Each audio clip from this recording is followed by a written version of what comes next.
Plus contagieuse que le VIH selon les scientifiques, les hépatites virales à inflammation du foie le plus souvent causée par une infection à un virus, mais parfois par l'alcoolisme ou par une intoxication par un médicament, ne cessent de faire de victimes à travers le monde.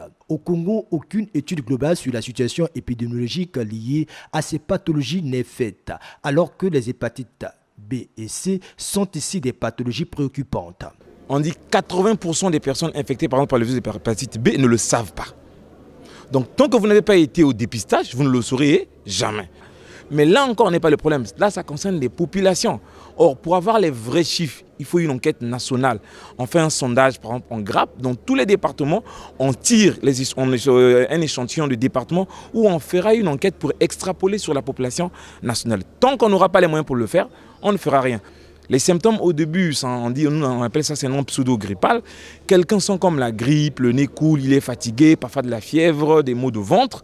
Et ça passe, mais il ne sait pas qu'il a été en contact avec le virus. Lors de cette journée mondiale de lutte contre les hépatites virales, les scientifiques congolais ont fait un plaidoyer pour l'éradication de ces pathologies qui se transmettent aussi bien lors de l'accouchement. Il faut alors initier des dépistages et procéder à la vaccination des enfants. Aujourd'hui, la transmission mère-enfant a considérablement diminué. Pourquoi? Parce que la recherche sur l'hépatite B chez la femme enceinte est devenue systématique au Congo.